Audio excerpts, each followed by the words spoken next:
지난번엔 니콜라에 대해서 좀 긍정적인 관점을 살펴봤다고 하면은 이번엔 부정적인 관점에 대해서 좀 살펴보겠습니다.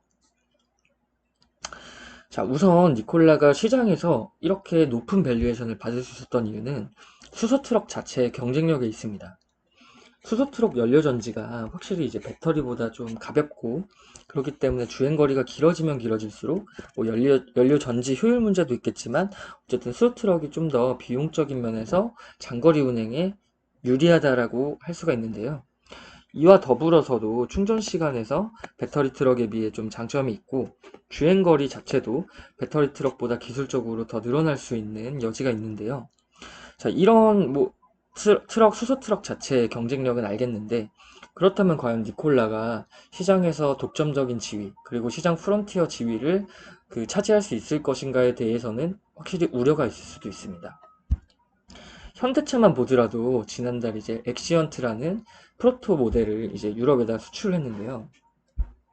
현대차는 이제 25년까지 수트럭 1600대를 공급하는 계획을 밝혔고요. 그리고 넵튠이라는 또 양산 모델을 지금 프로토타입을 보이고 있죠. 이처럼 좀 공격적으로 현대차도 수트럭 생태계에 진입을 하려는 모습을 보이는데요.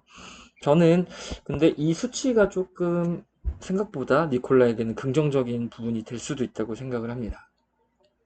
니콜라를 보면은 지금 수소 대형 트럭을 3만 대 27년까지 목표치를 잡고 있고요. 23년 처음 양산 체계를 구축을 했을 때 1200대를 양산하는 것을 목표로 잡고 있습니다.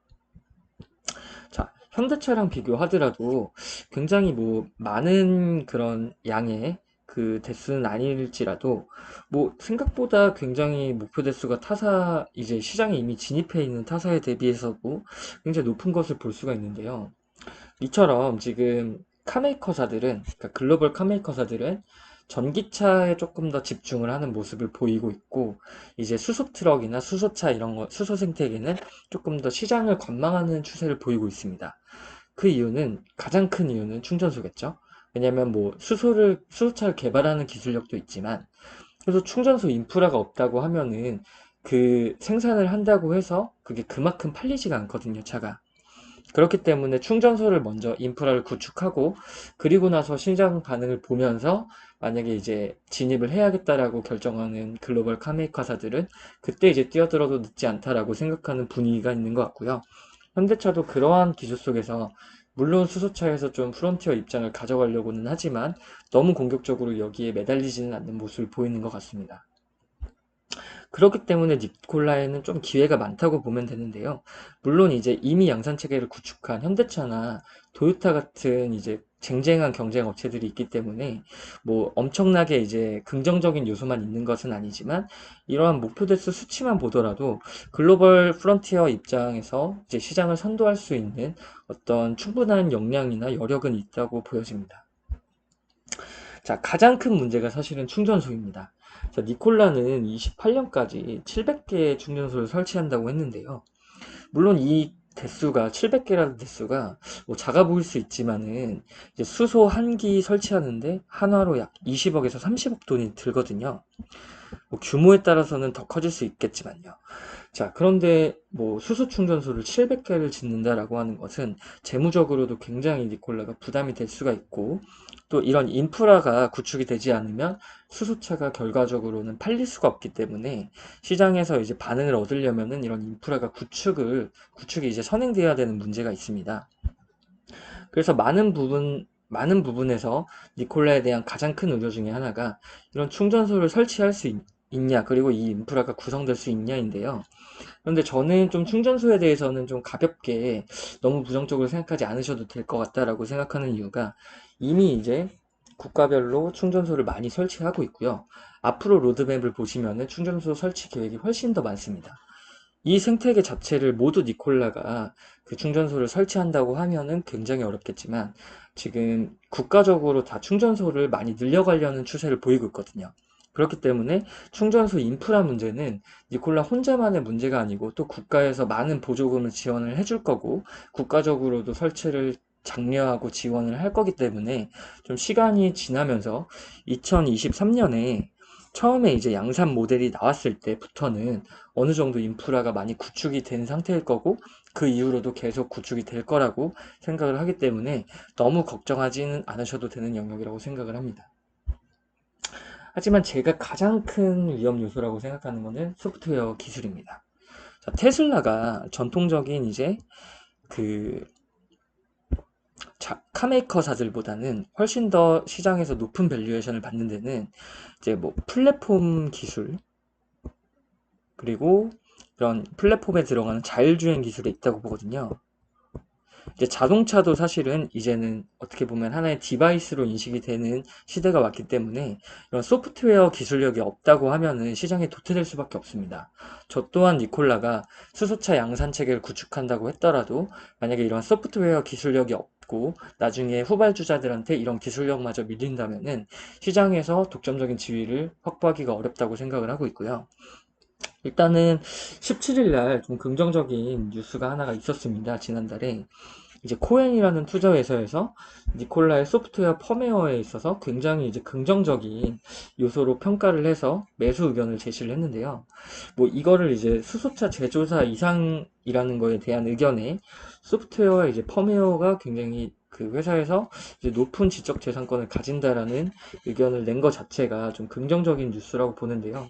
하지만 이 이후에는 뭐 블룸버그 등 기타 외신에서 이런 니콜라에 대한 소프트웨어 기술에 대한 어떤 평가나 이슈가 전혀 없었기 때문에 아직까지는 니콜라의 이런 소프트웨어 기술의 실체에 대해서는 좀 의문이 있는 부분이 있습니다. 실제로 니콜라 홈페이지에 있는 자포스팅에서 보시면은 여러 가지 직무들이 많이 자포스팅이 올라와 있는데요. 이제 소프트웨어 엔지니어를 뽑는 영역은 굉장히 적은 영역에서 이제 뽑고 있습니다. 이런 것만 보더라도 아직까지 니콜라가 그런 소프트웨어 기술에 대해서 엄청난 관심이 있냐라고 물어보면은 조금 의문점이 있기는 합니다. 그리고 앞으로 생태계는 다시 말씀드리지만 플랫폼 시대, 자동차도 하나의 디바이스로 인식이 되기 때문에 그러한 플랫폼 기술을 통한 소프트웨어 기술이 굉장히 중요한 시기가 올 거기 때문에 니콜라가 앞으로 이런 부분에서 경쟁력을 갖춰 나가고 관심을 가져 나가는지를 좀 지켜봐야 될 것 같습니다. 수소차도 결국에는 자율주행 시대가 도래할 거기 때문이죠. 향후 전망에 대해서 좀 종합적으로 의견을 내보도록 하겠습니다.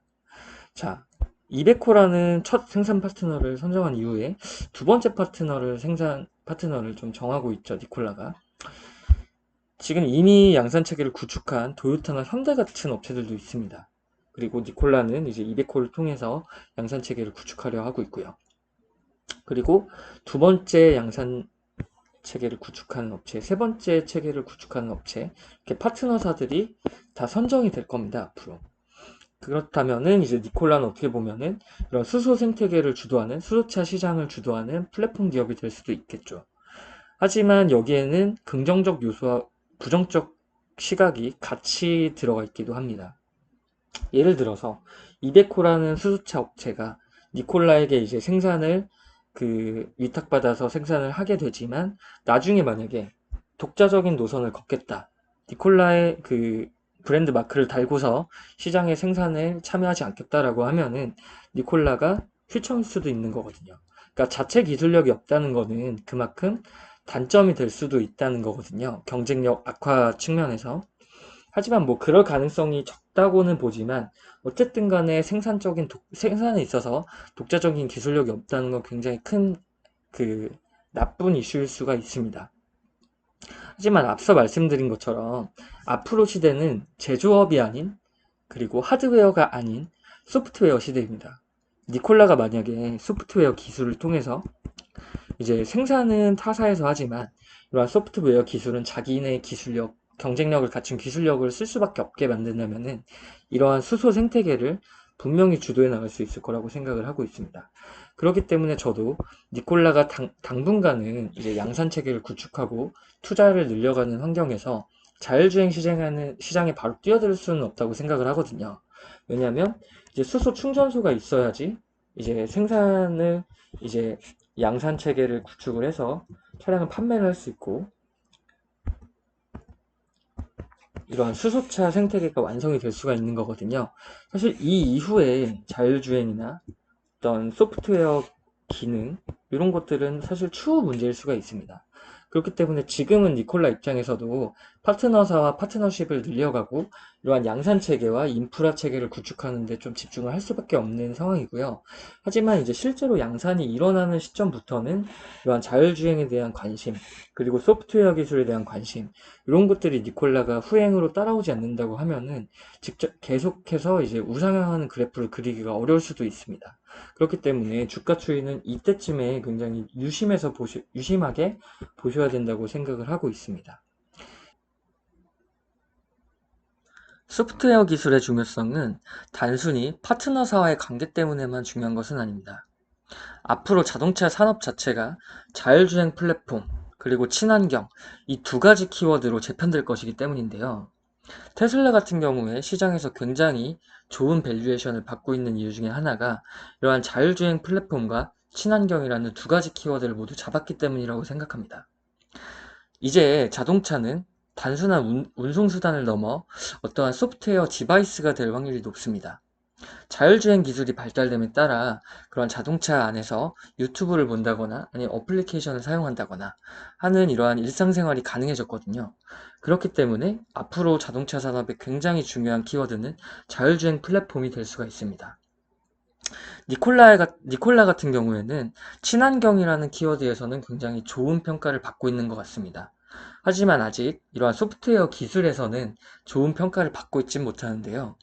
이제 테슬라가 워낙 압도적이기 때문이기도 하지만 뭐 다른 기업들이 그리고 너무 이제 이런 부분에 대해서 기술 발전을 앞서가고 있기도 하지만 아직 니콜라가 정확하게 이런 자율주행 플랫폼에 대해서 청사진을 우리들에게 보여주지 않았기 때문이죠. 만약에 니콜라가 그 시장에다가 이제 계속 관심을 표현하고 이런 자율주행 기술 플랫폼을 조금씩 이제 경쟁력을 확보해서 시장에 뭐 자율주행 플랫폼의 리더로서 도약하겠다는 모습만 보여준다면 앞으로 니콜라의 시장 가치는 굉장히 더 좋은 평가를 받을 수 있는 여지가 있다고 생각합니다. 친환경이라는 키워드에서 보면은 전기차냐 수소차냐에 대한 논쟁이 좀 있는데요. 저는 전기차, 수소차가 모두 같이 갈 거라고 생각을 합니다. 대형차에서는 니콜라가, 그리고 소형차, 승용차 시장에서는 테슬라가 압도적으로 이제 시장적 지위를 확보할 거라고 생각합니다.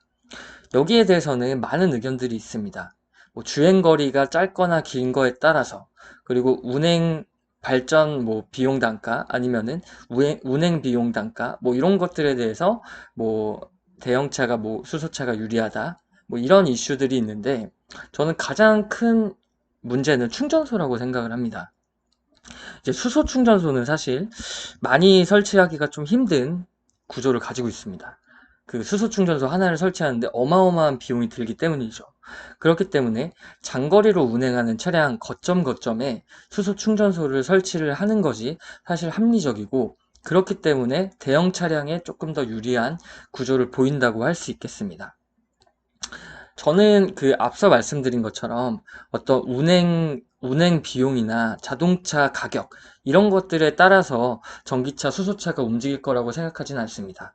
왜냐하면 기술이 발전함에 따라 자동차들, 뭐 전기차든 수소차든, 뭐 운행 단가나 발전 단가, 그리고 차량 가격, 이런 것들은 다 낮아질 거라고 생각을 하고 있거든요.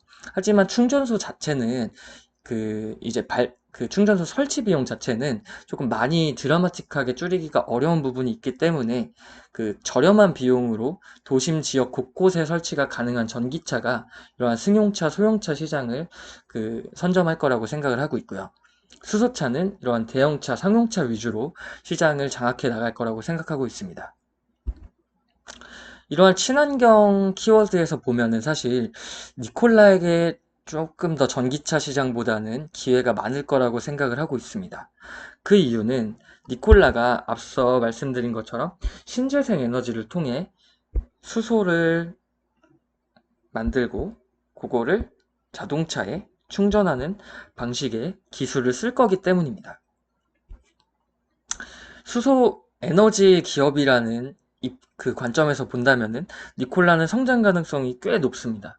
왜냐면 신재생 에너지를 통해 전기로 수소를 분해해서 수소를 만들어서 그거를 상용차에 이제 충전을 하는 방식으로 이제 에너지 인프라를 구축해가는 기업이 되기 때문이죠. 하지만 뭐 메인은 당연히 수소 트럭 이런 상용차가 되겠지만 그 이외의 수송 운송 수단도 분명히 이러한 수소 충전소 인프라를 누릴 수가 있거든요. 그러니까 어떻게 보면은 니콜라는 자동차 기업이기도 하지만 어떻게 보면 또 에너지 기업이기도 합니다. 이러한 신재생 에너지를 좀 수소 에너지를 주도해 나갈 수 있는 그런 기업이라고 볼 수도 있습니다. 수소 충전소 인프라 구축 계획이 있기 때문이죠. 그렇기 때문에 우리는 그 니콜라를 바라볼 때 단순히 수소차 이 밸류에이션으로만 니콜라를 평가하면 안 되고요. 이러한 재생에너지 그리고 수소 충전소 인프라 구축 기업이라는 부분에서도 밸류에이션을 평가할 필요가 있습니다. 마지막으로 좀 정리를 드리자면은 앞으로 산업은 자동차 산업은 자율주행 플랫폼과 친환경 이 두 가지 키워드로 갈 확률이 매우 높습니다. 이미 거의 확정적인 사실이라고 저는 보고 있습니다. 그리고 니콜라는 이러한 친환경 이슈에 대해서는 굉장히 성장 가능성이 높고 또 좋은 시대적 흐름을 타고 있습니다. 뭐 유럽에서 이제 2040년에 모든 탄소 배출 그 내연기관을 사용하는 자동차를 모두 규제하고 다 친환경 자동차로 바꾸겠다고까지 발표한 바가 있죠. 앞으로 이렇게 친환경 시대에 니콜라는 큰 교두보를 마련하면서 좀 기업이 성장해 나갈 건데요. 하지만 가장 큰 넘어야 될 산은 자율주행 플랫폼입니다.